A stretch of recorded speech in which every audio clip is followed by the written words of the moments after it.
30 सालों में जब से लालू जी का राज आया तो समाज और सरकार दोनों के प्राथमिकता में शिक्षा बिल्कुल है ही नहीं।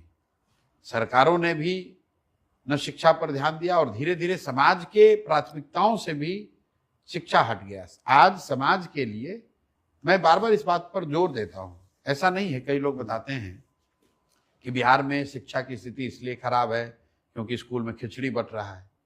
मैं उनको बताता हूं, भाई स्कूल में खिचड़ी सिर्फ 6th क्लास तक बंट रहा है, 6वीं क्लास के ऊपर के क्लास में पढ़ाई क्यों नहीं हो रही है?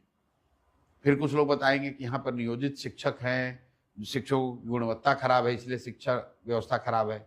मेरा उनको सवाल है कि ये बताओ, पटना साइंस कॉलेज और पटना कॉलेज में क्यों पढ़ाई नहीं हो रही है? वहां तो नियोजित शिक्षक नहीं है।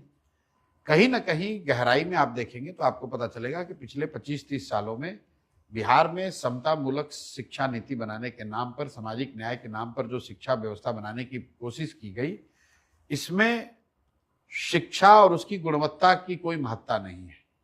सिर्फ स्कूल के नाम पर हर जगह बिल्डिंग बना दिए गए। नतीजा ये हुआ कि जहां बिल्डिंग है वहां शिक्षक नहीं है, जहां शिक्षक है वहां बिल्डिंग नहीं है, जहां दोनों है वहां बच्चे और पढ़ाई नहीं है। और ये इसलिए हुआ है कि सरकार और समाज दोनों के लिए जो शिक्षण संस्थाएं हैं वो पढ़ाई से कम सरकारी सुविधाओं को बांटने का केंद्र हो गया है। तो अगर किसी गांव में, किसी विद्यालय में पढ़ाई नहीं हो रही है तो लोग शिकायत नहीं कर रहे हैं, लेकिन उसी विद्यालय से अगर साइकिल का पैसा नहीं मिल रहा है तो लोग आकर कह रहे हैं कि हेडमास्टर साइकिल का पैसा नहीं दे रहा है। इसी तरह सरकार भी, शिक्षक अगर नहीं पढ़ा रहा है ये सरकार को मंजूर है, लेकिन शिक्षक ने वहां वोटर लिस्ट नहीं बनाया तो उसका सस्पेंशन हो जाएगा। सरकार भी ये सोचती है कि भाई इतना हजारों करोड़ रुपए हम खर्च कर रहे हैं, मास्टर तो पढ़ा रहा नहीं है, तो चलो इससे कुछ दूसरा ही काम करा लो, इससे स्वच्छता मिशन चलवा लो, इससे वोटर लिस्ट बनवा लो। उन्हीं विद्यालयों में वही शिक्षक जब चुनाव होता है तो काम करते पाए जाते हैं।